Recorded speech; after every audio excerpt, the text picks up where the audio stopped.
look bad and then records you from that camera on the front of your phone. Right. My neighbors would tap on the walls at very specific times just to kind of annoy me, just kind of harassment. Right.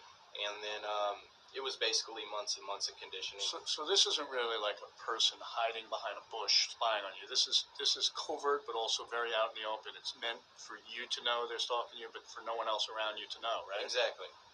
So can you expand on that? Yes. So basically what they do is they use a formula called NLP. I've never had anyone just say exactly what I wanted them to expand. That's funny. Go ahead. So basically they use something called NLP, which is neuro-linguistic programming. So for instance,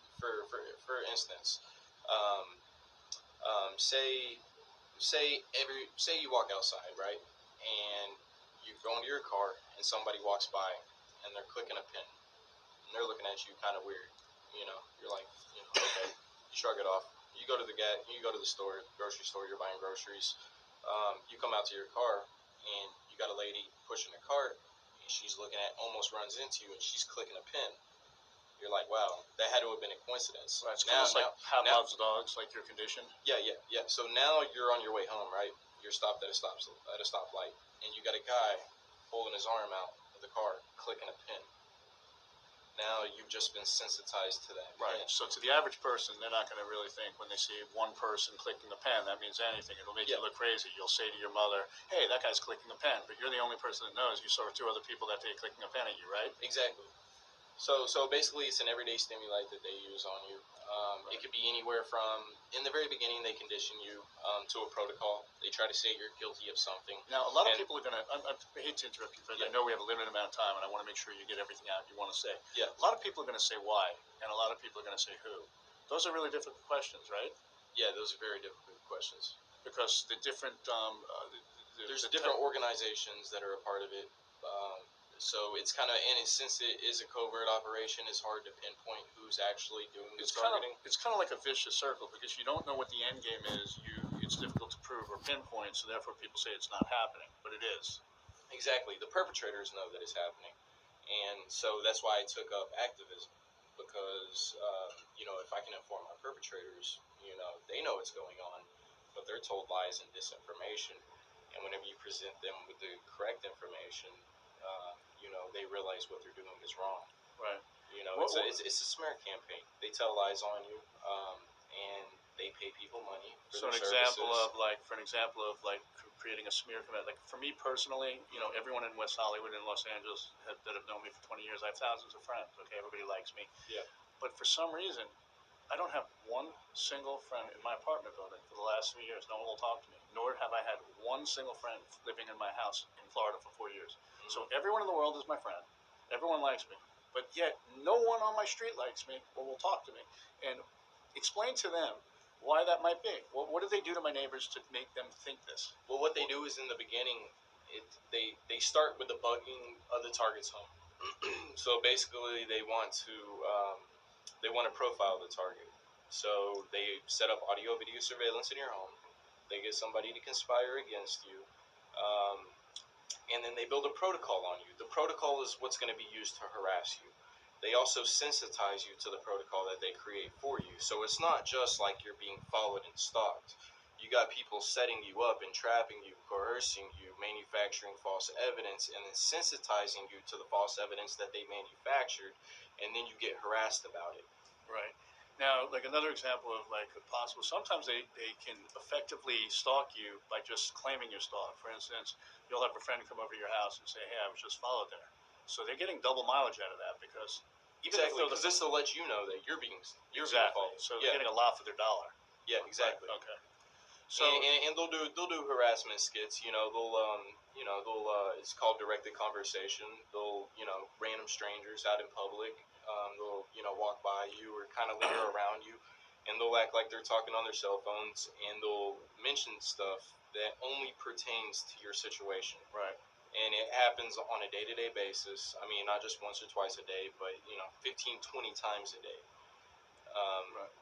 And I mean, it's nerve-wracking not being able to just walk down the street or just to be able to carry on with your life. You know, if you get a job, they recruit people into the workplace. They try to, mob you out of the workplace, and it's all based off of lies and deception. I got something I want to read Okay, please. on your cell phone. It can explain it a little bit more, and then I can also Okay.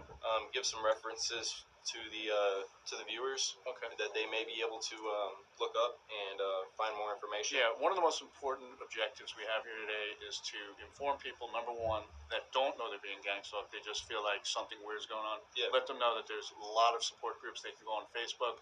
Just look up gang stalking. There's thousands of organizations. Freedom Covert Harassment Freedom right from now. Covert Harassment and Right. Surveillance. That's And one. it's important for people to have information. I think one of the other objectives you have for being here today is the people that are actually being retained by the stalkers to assist in the covert operations should know the kind of what they're really doing. A lot of people don't even know they're part of it, do they? Well, they're told lies and disinformation about the target. They use humiliating, degrading themes to make the stalkers actually believe what they're doing is beneficial to society. For instance, an example of But this would since everything's compartmentalized, they don't know what happened in order for them to basically set you up. right. For an example, So- it could be like my neighbors being told by a police officer, which is exactly what happened, that I'm under surveillance because I'm a drug dealer, which I'm not. And then now my neighbors are watching me, thinking I'm a drug dealer, forming very disfavorable opinions of me. Mm-hmm. And the reason why I know this firsthand is because when I was under surveillance in Florida, the police officer named Gonzo, I saw him on my street all the time with surveillance cars, and I said to him, "Why are you on my street? Why am I under surveillance?" He goes, "You're not. Your neighbor is."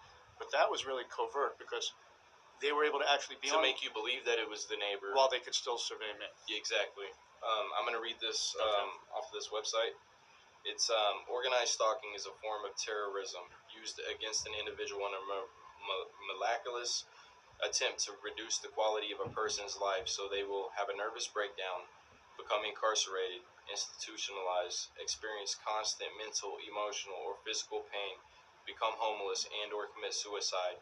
This is done using well-orchestrated accusations, lies, rumors, bogus investigations, setups, framings, intimidation, overt or covert threats, vandalism, theft, sabotage, torture, humiliation, emotional terror, and general harassment. It is a ganging up by members of the community who follow an organizer and participate in a systematic terrorizing of an individual. Very interesting. Now, if people want to get help, like, is there a way to contact you in any way whatsoever? What would you like them to know? Yeah, you can actually contact me at josh.a.brown90@gmail.com. And that is josh.a.brown90@gmail.com. Okay, so we were talking earlier about your family. Like, how does your parents or your mother feel about like what has happened to you? What's been the metamorphosis and the whole? How has that happened? Like, Well, basically, I was stalked for a year before finding out that there was an actual term for it. I thought I was all alone, and I came across a year later that it was called organized stalking. You can actually Google organized stalking as well. And I just every want to single say and there's every 5 million. If you Google organized stalking or gang Yeah. stalking, 5 million different websites will Websites. pop up. Yeah, 5 exactly. million. Yeah. This is happening on a large scale, and it's not just America. It's basically all NATO countries. So in the very beginning, I was, I informed my family about all the tactics that were used against me. And then a year later, I find out that it's called organized stalking, and every single tactic on the websites, of organized stalking is what I was experiencing. Right. And then I find out that I'm not alone, and that there's hundreds of thousands of other people experiencing the same thing. Now, me personally, again, this show wasn't supposed to be about me, but I feel like I need to interject. I've had some very dangerous cases in my life. I've had a case with the mafia. I've had a case with, I'm not going to say all the different names, some very dangerous organizations where I've been threatened. I went on Dr. Phil for answers. I believe that I was one person in this entire country that was being individually stalked by one of the people that I have had some very serious cases about. Mm-hmm. Not until the show aired did I get, that's how we met, and every single day I get 5 to 10 phone calls from people all around the world. I mean, recently I've introduced you to someone from Morocco, who are here in LA, and just friends of mine who didn't realize they were going through the exact same thing. So it's a very serious subject. Now, there's very little time left. I do want to get out a couple things I think you want to talk about. What's the connection between the NSA and Snowden? Well, basically, Snowden leaked information about the NSA monitoring um, all all internet data, phone calls, text messages, basically mass surveillance of all civilians. So that kind of gives us credibility. With the mass surveillance that's going on. There's also Infogard and Fusion Centers, which are civilian spy networks, which correspond with the FBI to gain intelligence for counterterrorism. And so these are also facilities that could be used as vehicles in the stalking. So local police, etc., through watch groups, etc., and people are trained Neighborhood in watch fusions. groups, Infogard, Fusion, even Department of Defense contractors. And I do want to say the person who set me up, her name is Samantha K. Ree Willis, and I will expose you. Very interesting. That's how serious this is. That like it makes us not even care about these people who have caused such great danger in your life and health, right? And her grandfather retired from Lockheed Martin. I just wanted to say that. Okay. And because that's where she was protected by these people, and she was the one who basically set me up. And her grandfather retired from Lockheed Martin. Right. Now, a lot of the setups, like a lot of people don't realize how the lengths they will go. A lot of this happened during sexual play, correct? Like in role play to you? Yeah, she would basically coerce me into role playing and then record me on the phone, and then they use that against me to harass me. And that's exactly what happened to me as well. It's really hard to enjoy yourself when you know you're being, I've been shot up into the internet and against my will, against my knowledge. You know what I mean? Exactly. Right. It's all entrapment.